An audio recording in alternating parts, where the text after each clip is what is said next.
Okay. I had to call the IT department. What do what do we have here? Can you hear me now? Is this working? Do we have sound? Um, Everybody's saying hi. Can you get on the phone and see if it's working? Yeah, they can hear me. It's okay. You did it. Good job. Okay. Hi, take two. I got some help. I don't know what I did, but hello, how are you doing today? I am doing another impromptu live. This daily content challenge is definitely challenging in a few areas of life, especially on busy weeks. And leading up to our graduation weekend, I had shot all the content that you saw this weekend, except for the day my mom got here. We shot the onion video, but I didn't make any content all weekend because obviously we were busy with all that stuff. And today I had planned on like getting back to work, but it's raining all day. So I decided to impromptu just take my kids down to the beach because it's not raining at the beach and we might as well. So I didn't have a video. So I was like, you know what? I'll hop on. We'll do a quick live Q&A and I will not lose my challenge today. So hey, the growing gardener said I'm so behind on your videos because of gardening. I feel you in that. There are probably more editing mistakes in videos like when I'm doing so much content like this because I edit as I go and kind of watch it in clips as I go. But a lot of times I won't like watch the entire video back because I just don't have a lot of time. And so yeah. Um, let's see. I actually don't know if I can turn the slat on the chat on slow after the live has started. So we're just gonna have to deal with it moving pretty fast. Um, it helps me if you're on your I don't know if you're on your computer, I don't know how it is on your phone, but if you scroll up a little bit in the chat, it'll stop it from moving and you can kind of like slowly scroll down. Would you Can you do a more in-depth video on your perennial garden, debunk common myths, tips, soil preparation? Yeah, Stephanie, that's something that I could do. I um have really just bumbled through the perennial garden and kind of figured it out as I went. And so, yeah, I could totally do that. And there are probably some very um basic things that I'm missing because I just don't have any sort of like actual like I mean, I've read books. I've read like Monty Don's book and stuff like that. Like I have some book knowledge, but a lot of things I don't really feel like I know what I'm doing. But are you growing raspberries in your berry garden? Yes, Renee. We actually have raspberries in the ground elsewhere, and we are going to move them. I think we're going to wait until the end of this season to move them simply because they've grown a lot, and I'm scared to set them back too much if I move them when they're not dormant. Um, you're watching Monty Don Walterman Homestead. That's funny. I love Monty Don. How have your health issues been? Thank you for asking, Melody's Garden Jewel. I went through kind of the complete fallout of my health about 3 years ago now. That it had been in a really bad place. I had been living with just like gobs of inflammation and ongoing infection and a lot of issues. And when my skin flared up, it was sort of like when I think everything prior to that had been internal. And so when it became external, it was like I couldn't hide it anymore. I couldn't push through it anymore. And so, yeah, I drastically changed my diet and really learned a lot to deal with inflammation and also went through a lot of pelvic floor therapy and some different things and finally got in the hands of a really good doctor. And so, all of that together, I think I'm healthier than I've probably ever been in my adult life now. Um, I'm definitely constantly like finding where the limits are. And I'm not as limitless as I wish I was because, I sometimes just want to be able to like, you know, work really hard and play hard with my kids and not have to rest. And that's just not being human. But I would say I probably feel very much like a normal, healthy, almost 40-year-old feels. So, what are you reading, listening to these days? Any books you keep going back to? I recently just did another reread through Animal Vegetable Miracle. That's a book that I have gone back to year after year. That's an incredible book if you haven't read that. And then also recently, Alice Waters, We Are What We Eat. That one was amazing also. Can you give info on how you prepared your soil for blueberry bushes to make it acidic? I haven't done that yet. I haven't done any preparation. I mean, we just put the compost in and put the plants in because I was concerned if I waited too much longer, the heat was going to be a real issue. But my plan is to mulch with pine needles. I've had some people tell me that that's not necessarily enough. So I'm going to do some more research, but I'll let you guys know as soon as I like decide. Summer Jean Farmstead said, "Hi Jess, excited to see you again in a couple of weeks. Are the boys coming with you to Tennessee? I have Ben's hat that I told you about last year. Yes, my boys are coming with me to Tennessee. Um, we are very excited to be able to bring them. And my friend Leah is actually flying in from California and bringing her son, who is my boy's age. So we're like super pumped for our kids to get to hang out. And cousin Amy is coming up also. So we're really excited about. I'm excited to get to spend time with them, but I'm also really pumped for my boys to get to come to a conference. The last conference I brought my children to, all of them, I think was Homesteaders of America, maybe 2018. I'm not sure if I don't think I brought them 2019. Maybe I did, but it may have been 2018 that I brought all the boys out. I can't remember if they were there on both of those, but it's been several years. So much that they don't really remember a ton about a homesteading conference, so they're very excited. If anybody doesn't know what we're talking about, Rory Feek's Homesteading Festival in just south of Nashville, Tennessee, is next weekend, and we're very excited. Any simple recipes for collards? I will have to get some and show on the farmer's table. I don't really necessarily have simple other than, I mean, the only way I ever cook them is cook them down with like some salty pork and broth and make like, slow, long cooked collards, put hot sauce on them. If y'all have any questions, please put them in all caps. Um, and I will make sure that I try to see them. Don't feel nervous to repeat them if I don't see them. What variety of roses do you grow to make tea, Beth? It's a great question. You can make tea out of the rose petals of like any roses. I mean, obviously you don't want to use ones that have been sprayed with a bunch of chemicals. But there are certain varieties of roses that create what's called rose hips, which is it's what basically holds the seeds after the rose has bloomed. It's got kind of this fleshy, fruity little red roundish, it looks kind of like a berry. And they're very, very high in vitamin C. And so rose hips are what, if you want rose hips for tea, you specifically need to grow varieties that grow them. And rugosa roses are like the most common ones. But there are also lots of great like heirloom varieties of roses or any varieties of roses that are really high fragrance and those do really well for tea.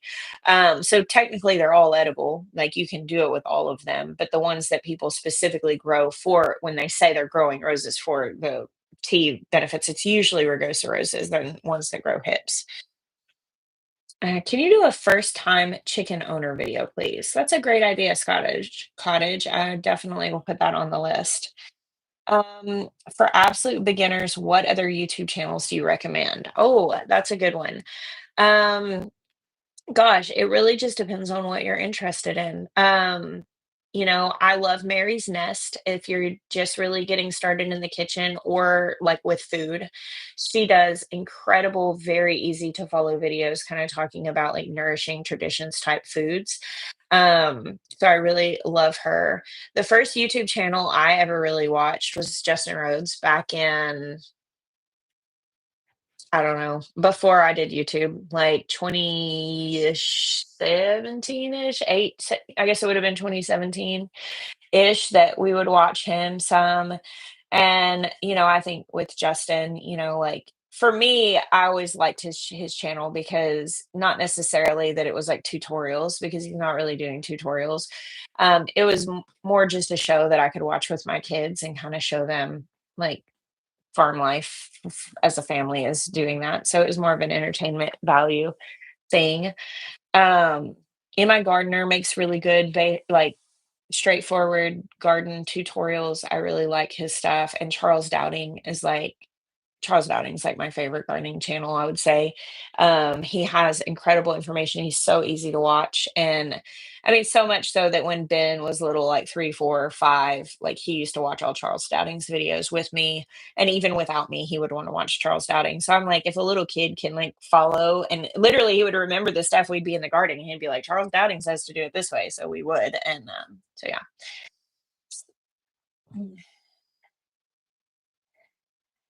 Sarah asked, "Do you have any die off of your mosquito fish in the pot inside your garden?" I was certain they had died in the winter. I was like, "There's no way," and there are still some in there. I don't know if they're just repopulating or what the deal is, but they shocked me. So I don't know what I did other than maybe it's just not, cold enough here to be an issue. But um, oh yeah, that's a great idea. Ina said, "Would I'd be super happy about a video on all the lovely ways to use tomatoes like you did for herbs, like several ways in one video." That sounds really cool. Oh, what are some garden features that are non-negotiable for your garden? Witcher wildlings? Did I say that right? Is it Wisher or Witcher? Um, Definitely a seating area. I want my garden to be a place to hang out, not just to work. That's really important for me. Um, I have become rather fond of raised beds over the years. I was kind of neutral when I first started. I just wanted to try everything, but I would say probably any garden that I build is probably going to have raised beds. I find them infinitely easier to take care of as a person who is gardening and a lot of times juggling a lot of things, like with kids and all that stuff. Like I feel like with raised beds, like if the weeds get a little bit away from me, it's a lot easier to bring it back than like in my in-ground gardens where the weeds are just so much more in place.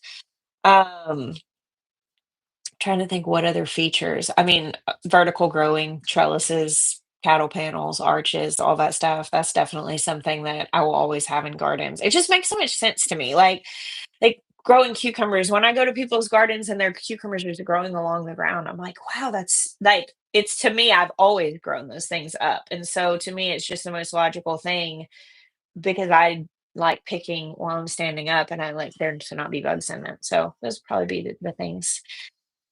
What is the biggest tomato you've grown in the brand? Okay, so John, I've had 3 pound Abe Lincolns before, Abe Lincoln variety.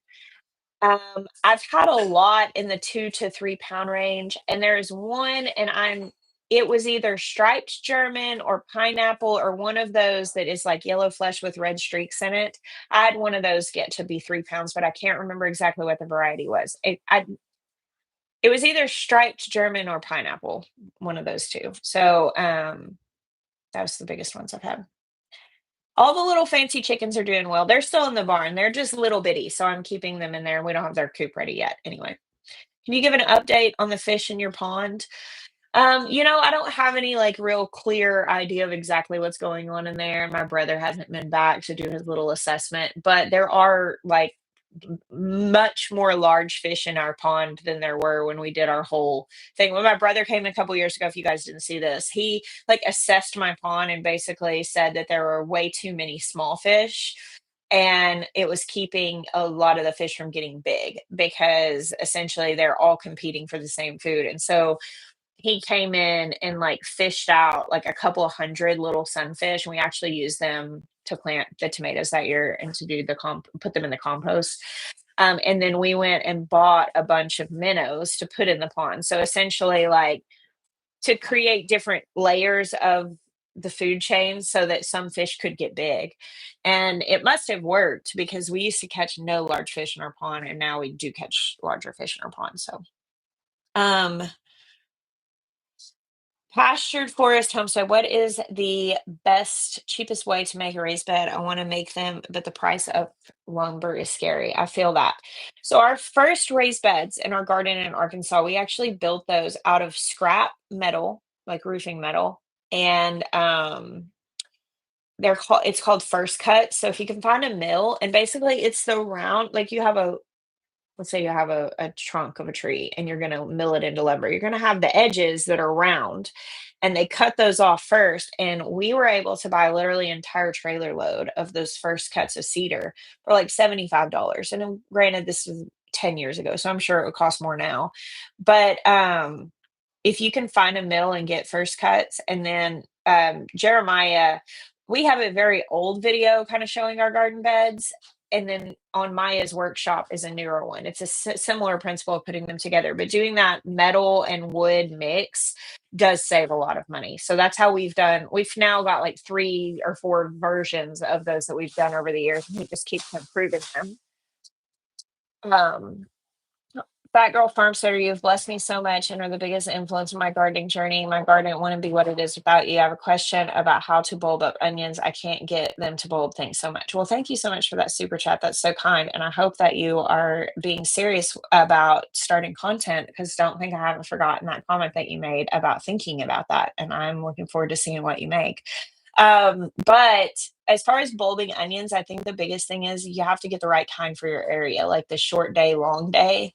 And they start bulbing when the hours get longer. So I've found what kind were recommended for me on Dixondale Farms. That's where I bought my onion sets, and I don't know them. I don't have any sort of affiliation, but if you just put it, it's Dixondale, Dixondale.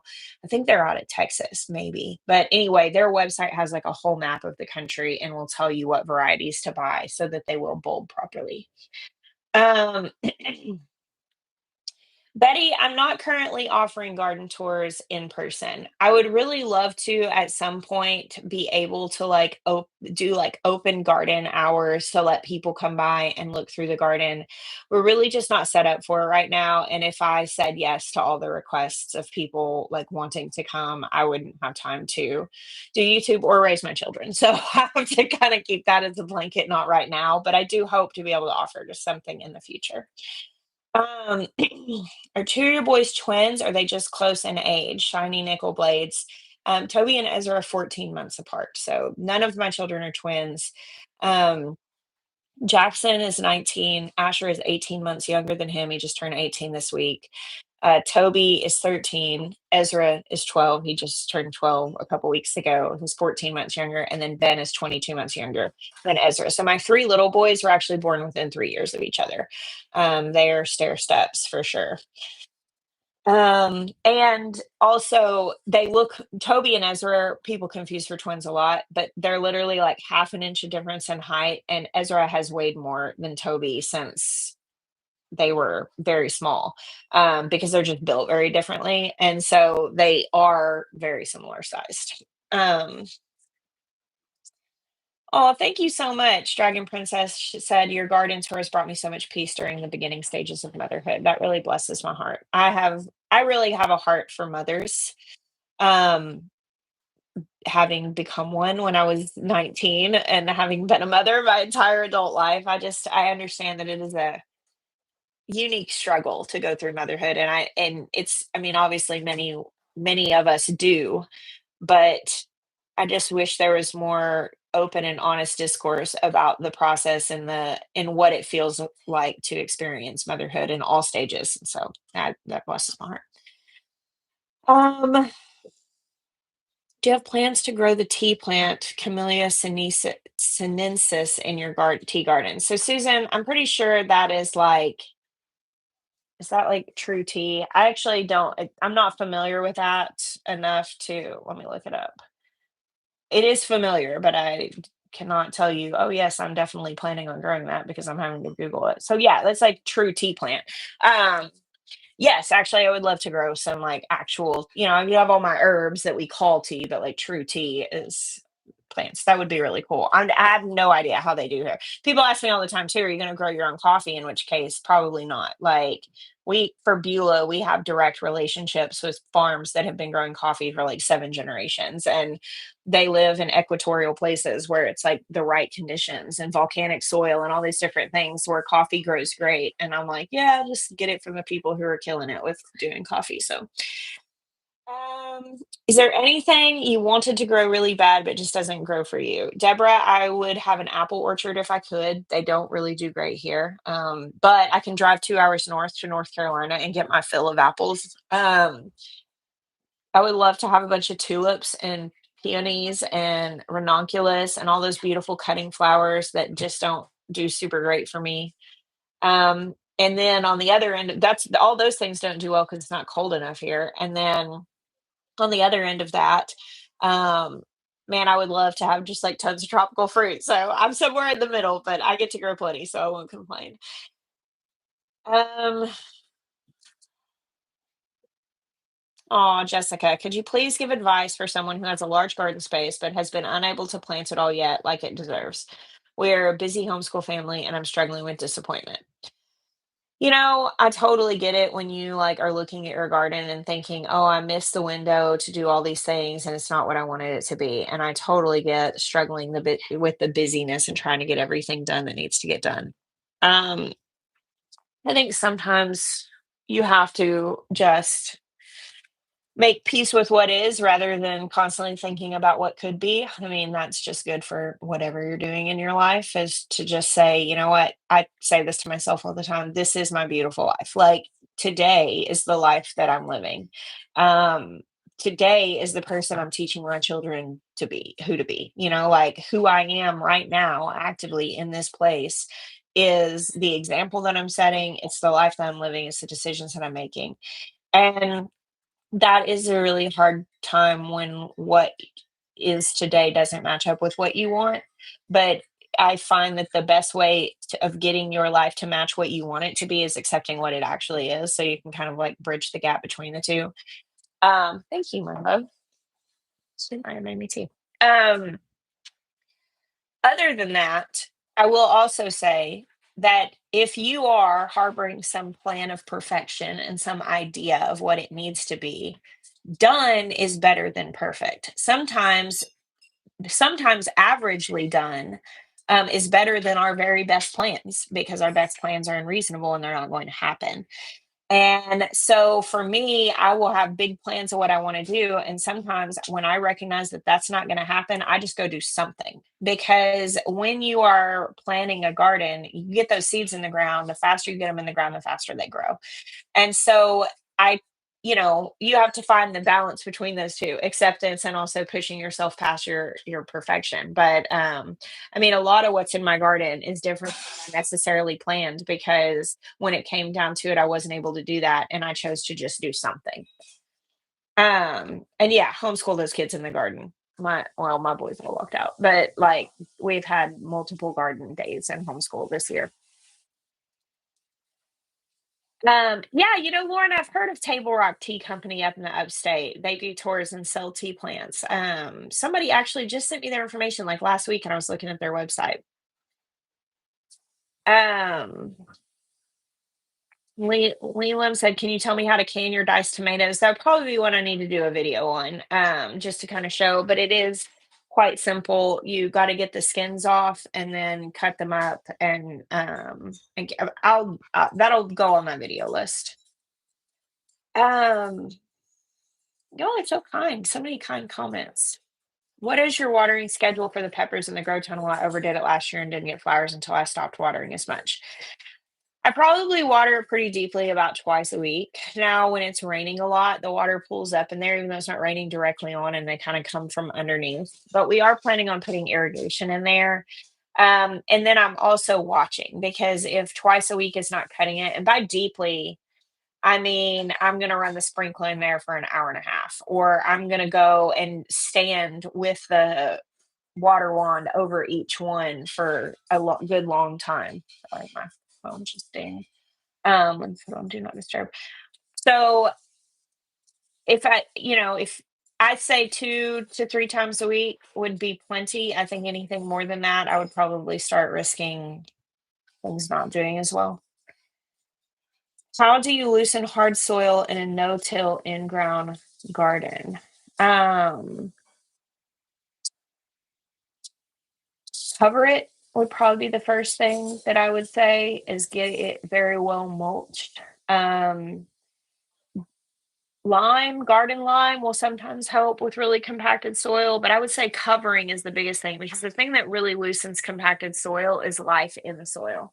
Like like the biome, worms, bugs, all the things that are going to be in the soil. And so by covering it, you allow those things to really develop. It does take some time though, and you may need to put some organic matter down, like some compost, and then cover it so that it kind of reboosts the microbiome. Because if you've had it really open and it's been baked and it's getting really dry and it's getting really dusty and it's getting really compact, that life could be struggling. So soil structure is created by life in the soil. Life in the soil is really, really heavily promoted by having it mulched and covered. Um, yeah, Sage and Stone said daikon, driller radish, let it compost in the soil. So doing some sort of tillage radish or something like that is a really good idea. They have really big, long, deep roots, and that's going to take about really a season, but a year or so, like to let them like plant them all, and then you're just going to cut the tops off, like where not just cut the greens off, cut the top of the radish off is what I've done. And then leave it so that it rots and breaks down. And that is all it's doing is it's adding organic matter deep down into the soil so that the life can engage with that organic matter and create soil structure.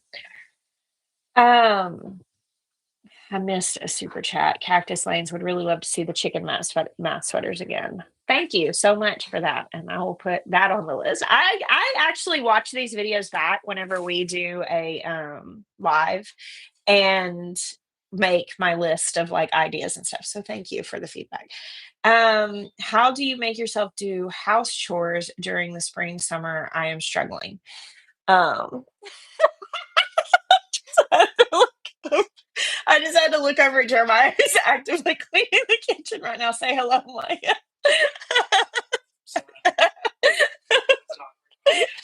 he, was he was making a big ass face. Oh, house chores are not my strong suit any time of the year. But you got to do something during the heat of the day. So that's typically when I make time for getting on top of stuff like that. But the honest to God, I mean, our situation is unique in that our job is our online business and the businesses that we own. So we both do a lot of work for our businesses and we both take care of our house. And our kids are kind of getting to the point now that they can also help take care of the house. So, like, my boys all do their own laundry at this point, and if I say, hey, unload the dishwasher and get all the dishes in the kitchen gathered up and put in the dishwasher, it just happens, which is magic. Sometimes it feels amazing. Oh, hey, Sarah. I'm so glad you caught me live. Um, uh, let's see. In the midst, oh, I missed the guitar playing in the background of some of your videos. Yeah, I just haven't had new music from Daniel in a really long time. And a lot of times I'm editing super fast and I was making mistakes, like making it too loud or too quiet. Like for a while, I had video music on all my videos that I could hear in my headphones, and all these people are like, "There's no, what happened to the music?" I'm like, "There's music in the video." So I've really just kind of fallen off, but it's mostly because I just love the sound of the farm. Like I do love Daniel's music and it is absolutely beautiful. I love all music. I especially love anything that's acoustic. But my farm has such vibrant sounds now with the rooster crowing and all the bird song and all that stuff. And it gets a little drowned out when I do music. So a lot of times I just leave it because I like the way the farm sounds. Can we talk about your hair plan now? What you did and what's the plan? Okay, Bliss, you're so kind. My hair plan, what I did is I had to cancel my hair appointment last summer during my crushing summer, and I never went back. I have not been to my hairdresser, who's amazing, and I need to give a really big apology for um over a year now. So this is not intentional. My hair just grows fast. And yes, it is still growing out gray. People now every time I do a video with my hair part in the middle, people are like, you thought you dyed your hair? Oh, you were too old, you were too young to go gray anyway. And I'm like, nope, still there. I don't really have a plan. I need to get it cut just because it's getting really frizzy on the bottom. But such is life. Got busy. I'm glad y'all think I'm glad y'all think that it's intentional. I'm glad that you think it looks good enough that it doesn't just look like I don't take care of myself. So, um, I do not plan on coloring my hair again. I plan on just letting it go. I love changing my hair. Like I love like mixing it up. I'm the person who gets bangs every 5 years and, like I've had perms and colored it and all that stuff just because I like being able to do that. But I will tell you that prior to letting it grow out, I thought my hair was so thin and like brittle and all this stuff because I just thought, oh, this was just part of getting older, like when you are aging, there's not a rule book and everybody has different experiences. And so when you start getting things like 11s and you're like, oh, is it time for that? The crow's feet, you're like, is it time for that? And I just assumed that like my hair being so thin was just part of the package deal. And when I started to grow out the gray and my hair is twice as thick as it used to be, I was like, oh, it's just all the chemicals. So I won't dye my hair again simply because I am really appreciating how healthy it is. Anyway. Um, oh, thanks, Karen. I'll tell myself that it's edgy. Whenever when I pull it back, you can really see it. This side is not as gray. It's funny is that my gray streak is on my left side and it's like takes up that side of my head, and Jeremiah's gray streak is on his right side. So when we stand together, we make one whole gray haired person. Do you have advice for new moms that are also trying to pursue their dream? Your stories about doing YouTube like it's your job are so inspiring, but I'm intimidated by having a baby and doing pottery. Michaela. Well, your pottery is amazing, so you have that going for you. That's awesome. I think that I don't know exactly how to say this because I think it's really easy to say once you're out of a season. Um, the season of your babies being really small is so fleeting, and I know it feels like the longest time ever, and the days feel so long, and it's so exhausting, and it feels like you're never going to be a whole person again, and you're never going to go to the bathroom alone again, and you're never going to be able to pursue your dreams ever. And there is like a fog that lifts when your youngest child turns 5 years old, and you just find yourself on the toilet one day alone and nobody's trying to bust the door down, and you're like, "When did this happen?" Like, and it is the weirdest experience for your children to grow up, and the more independence they get and the more time you get back and autonomy you get back, like, it's like, "Whoa, I thought that I would never get out of that season, but here I am out of that season." That said, I think pursuing your dream as much as it gives you joy without taking away the joy of raising children, because you will grieve that time of your children and you're never going to look back at it being like, God, I just wish that I had done pottery more. I wish that I had grown gardens more. I wish that I had spent that time doing more of this thing because you're going to have time to do that in excess. So I really do think that you should pursue your dreams. You should have it. It's part of you, but like nurture it as you would a baby. Like you don't put tons of expectations on that baby for their own independence. And I think that when you look at your dream, you shouldn't put tons of expectations on it during the baby season for it to have independence either. Like the dream will get big enough that it runs and functions well, but you may have to baby it too during the baby stage. Does that make sense? For a 2-year-old purchased asparagus, do I totally leave it alone until they're 4 or 5 years old? No, Sandra. So if you're buying crowns, you actually get a little head start. The rule is with asparagus is that if they are larger than pencil sized, you can harvest them. And if they are pencil sized or smaller, leave them alone because the plant needs to make the energy.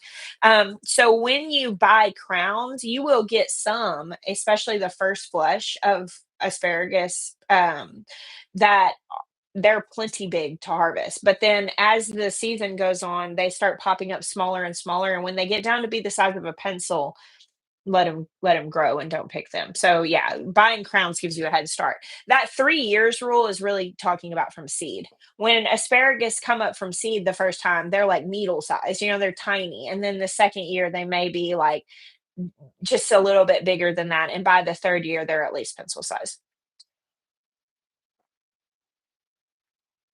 All right. Bella Wood said, any advice for first time goat owners? We're about to add goats for brush control and milk. So, for somebody who is Sage and Stone, where are you? Will you comment something so people can see if you're still in a place where you have, I know you listen to a lot of videos, but um she's a really good one to follow for new goat earners. And another person that's really good to follow is my friend Amanda Palladini, Welcome Grove Homestead.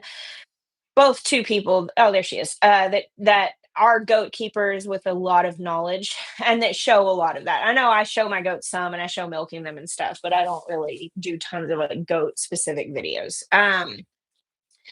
You need a sense of humor. Like, you absolutely need that because goats are hilarious and they can be like hands-off pets, but they can also be as hands-on as like you would have a relationship with a dog. Like, they can be like that. They have such a personality. Um, Good fencing makes enjoyable goat ownership for sure. If you put them in a flimsy fence, they will rise to that challenge 100%. And just being really mindful of like parasite management because that's one of the biggest issues that causes losses when it comes to goats is parasites. So, um, oh, someone asked about the mug. Michaela responded. She recognized it. Yeah, this is ale wine pottery. They're up in the Smokies, and the guy who started this, I think his name is Robert Alewine. He now has like a whole bunch of people that work for him, and so you can get like lots of they are often in stock. Like Michaela here, who had asked the question about with babies, does pottery. But when you have one person, and I mean, her stuff is amazing, but one person can only make so much. Now, people ask me all the time, where'd you get your pottery collection? And I'm like, I don't think you're ready to go down this wormhole. Like, my pottery collection is largely individuals like Michaela who are making, so many pots a month. And when they put them up, they sell out really fast. Um, Robert is this is a nice one I tell people about because you can go buy mugs on his website at any time, but he has lots of potters that work for him. Um, I've never planted seedlings so small. How do you do it? What are you referencing, Vicky? Are you talking about something that I did? Like I planted those tiny peppers and stuff. If you have really small seedlings, I mean, you just have to, the biggest thing is you just have to make sure that they're not going to dry out because they don't have deep roots. So you have to make sure you water them daily when you put them in. Um,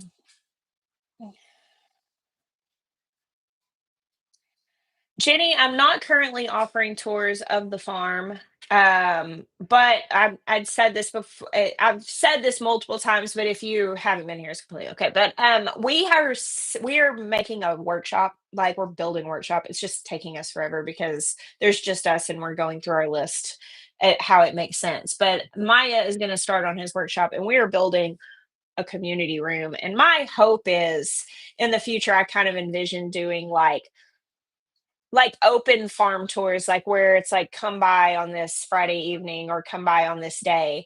My biggest concern is that people will buy plane tickets for stuff like that, and if the weather doesn't cooperate, like I want to have a backup plan so that if people are investing money to come and see my farm, that there's no chance that I'm going to have to be like last minute, oh, never mind. I don't want to leave anybody high and dry. That's been my real reason for not like setting something up real regularly.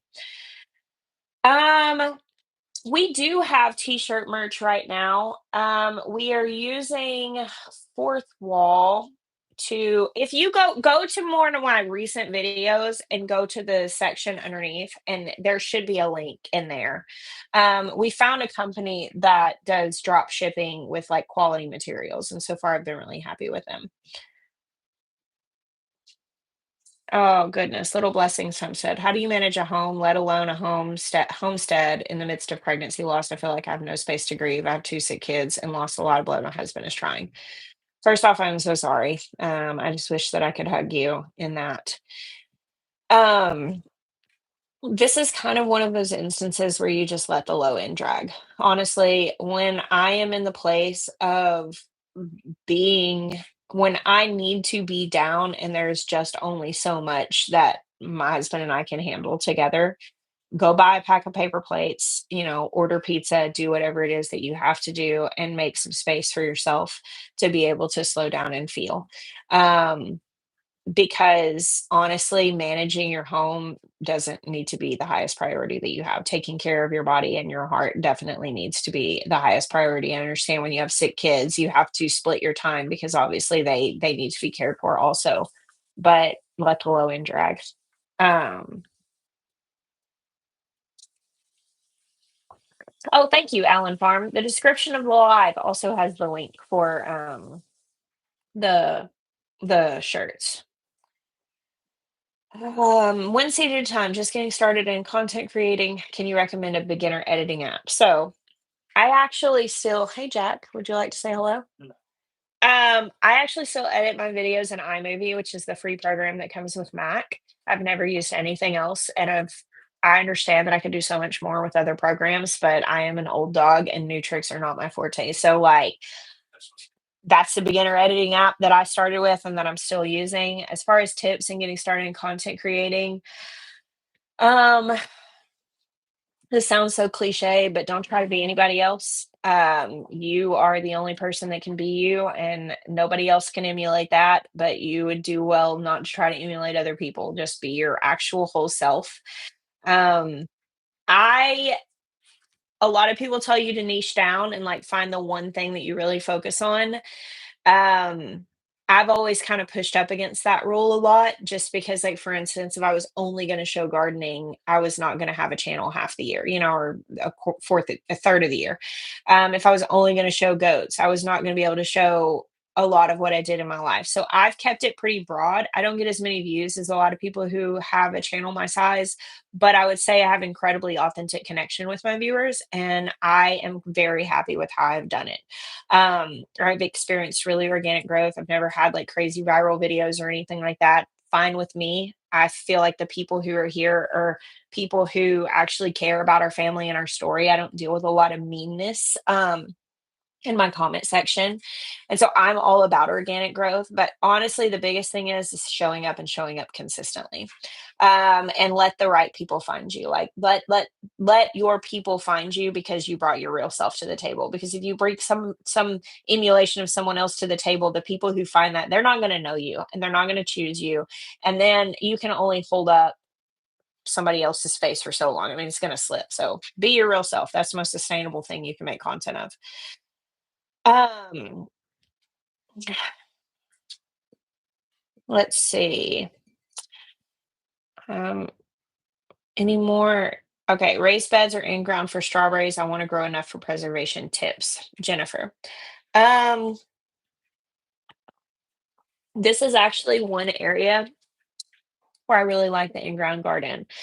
Now I keep everbearing strawberries and green stalks for just snacking on, but that's not really producing enough at once to make like jam out of.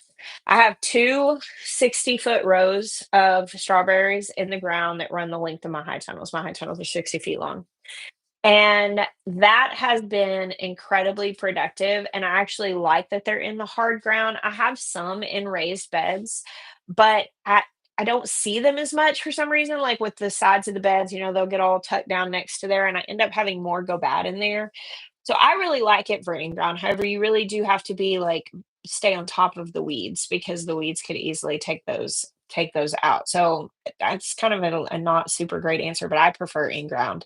There are also you might wanna look at the weed fabric that you can put holes in because I wish we had done something like that for our strawberries. I think that they would be doing better, and a lot of the strawberry farms in my area uses stuff like that.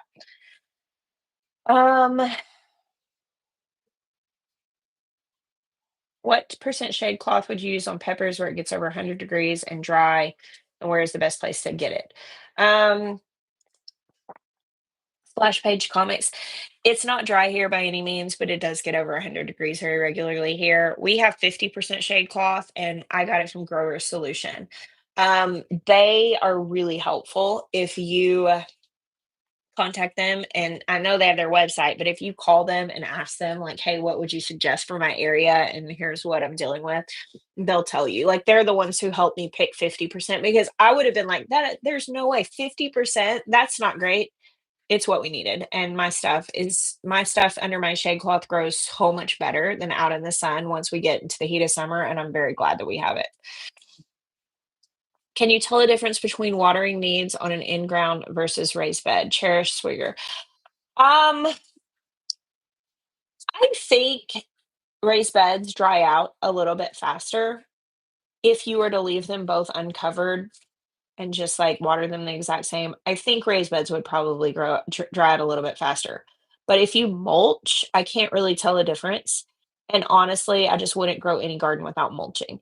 So, I think that if you're wanting raised beds, but you're concerned about water conservation, just know that if you're gonna mulch them, it is not gonna be as drastic of a difference. Courtney asked, "Are you enjoying homeschooling again? I'm sending much love and thanks from a fellow homeschooling homesteader in Connecticut." Well, thank you. I am loving homeschooling again. We're actually winding down now and ending like our book work for the summer, but we're going to be doing like multiple things over the summer that are like hands-on learning. And just overall, I just think my children are thriving. I always had a feeling I would bring Ben back home to homeschool. I didn't know for sure if Toby and Ezra would want to because they really liked being at school. But Ben is definitely not a classroom learner. He has a very hard time sitting still. He really did not like school. He liked his teachers, he liked his friends, but the act of going to school was like very troublesome for him. And I knew that he would probably need an alternative kind of classroom setting, which I've been really surprised by Toby and Ezra, and they were the ones actually asking to come back to homeschool, and I've just been very pleasantly surprised by my children. I knew that they were very smart, like, obviously, I've been doing their homework with them and all this stuff, and they've had great grades at school, but, like, really getting to see the workings of their mind in their book work and stuff like that has been really cool, and, I just was like it's been like, wow, had I not brought them back, I might not have really realized how special they are in this way, so it's kinda cool. We used This year we used The Good and the Beautiful because I was familiar with it, that's what I had used previously. I'm probably gonna piece together something a little different next year. I like The Good and the Beautiful, I think it has a lot of really great features, but um, it's very mixed. Like it basically will introduce a new idea like in a very small segment and then you'll come back to it a lot. And there's not as much like teaching the concept and then letting the kid like apply it in a large thing. I don't know. It's a very mixed. So like on one day in English or in math, you may be covering like six small segments of different things that you've been covering on and off for weeks or months. And in some ways I think that's really good, but I think that for an ADHD teacher with multiple children who are different places on that spectrum, it's very difficult for me to keep up with doing the good and the beautiful with 3 children who are in close ages but different grades. So I'm gonna piece something else together next time. What happened to the friendship with Willow Farm? Jill, is that who you're talking about? So we have Willowbrook, who are friends here, Jesse and Chastity, which we're still good friends with. He was at the house this morning.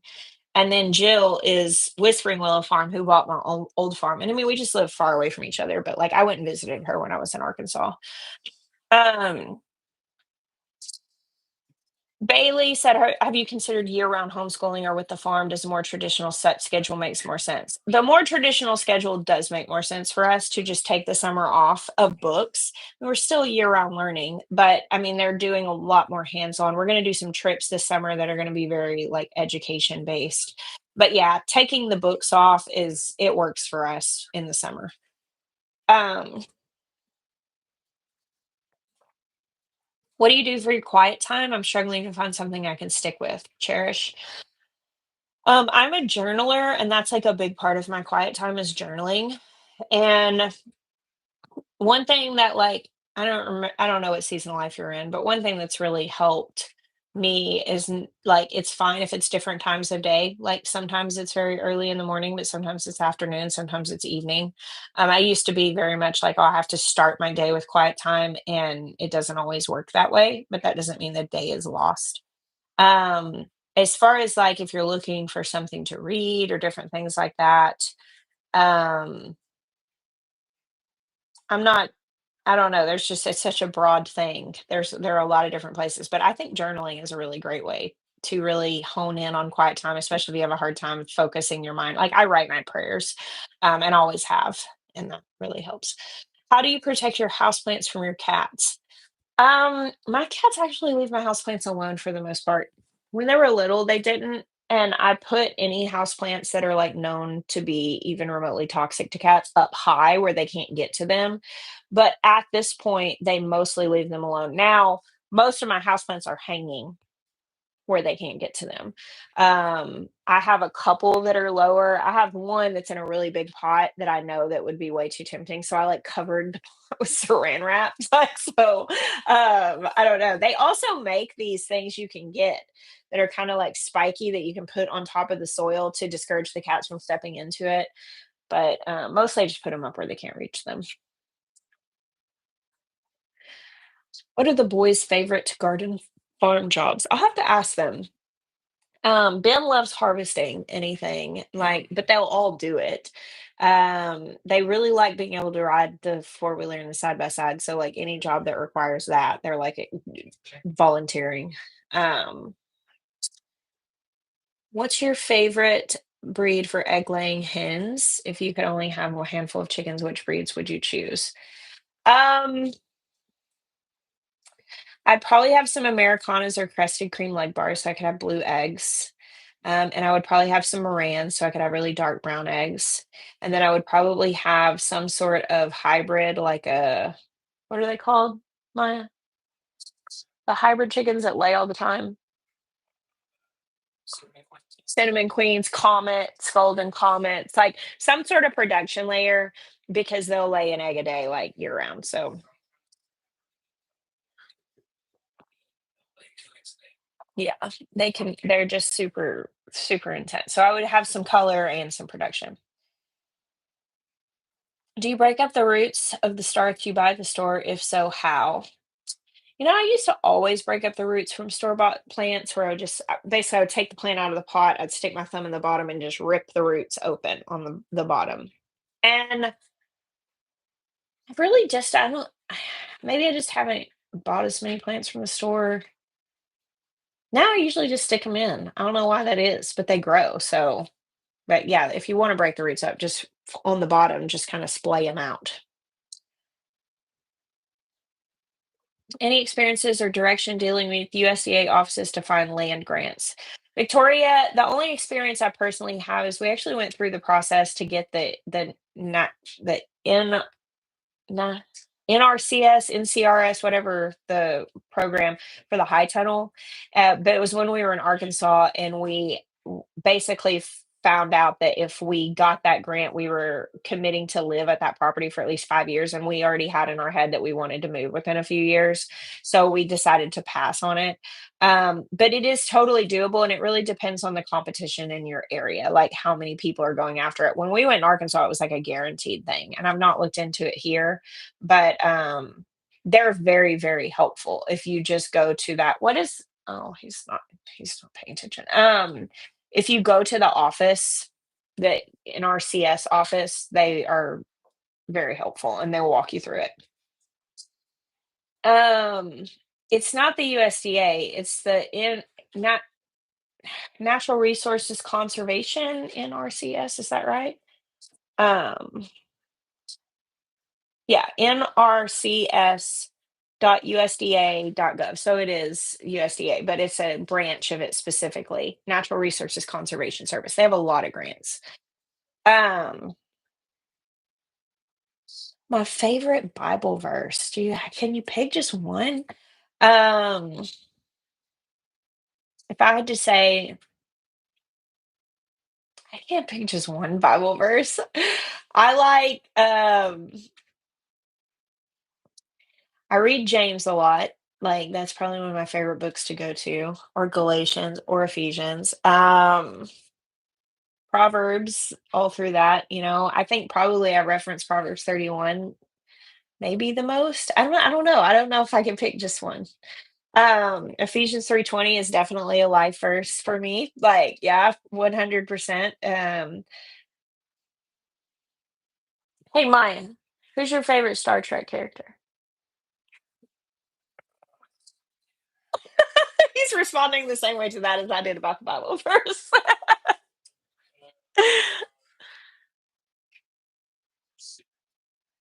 He can't pick one.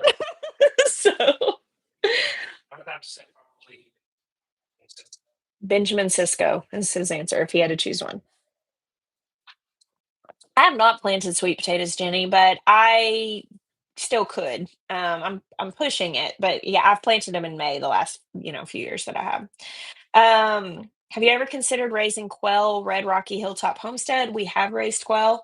Years ago, we had quail, and I liked them, but it was just redundant. We had so many eggs from chickens. We had a lot of meat. We were raising chickens, and so I found that it's just a lot of work for something we didn't really need, and so we weren't super motivated. We ended up selling them, but, I'm not saying I wouldn't ever have them again, especially, like, when I don't have a bunch of kids in the house, like, maybe that would be something that we would look at because it would be better for just us, but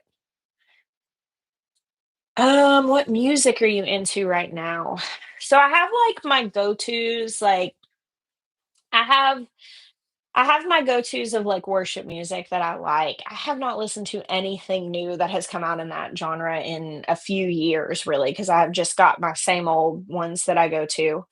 Um, and I guess that we've been on a real kick with, like, some kind of country music. We went and saw Colter Wall back in December, and I've been listening to him quite a bit, so, I go in ebbs and flows with music, and I also listen to a lot of just instrumental stuff. Um, so yeah, I kind of go back and forth. Can you preserve onion tops when you're curing them? Yeah, I mean, you can take onion tops and dry them and then grind them up, or you can cut them off and freeze dry them. Hey, 9 little Aussies. How are you packing the kids for camp? That's awesome. Um,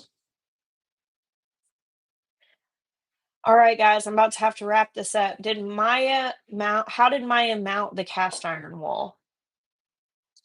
Maya, how'd you mount the cast iron wall? Don't be sassy. He said with screws. How'd you mount it? Didn't you put like boards? Like, just come say it. Iron studs, mount furring strips, so like one by the other is to the board.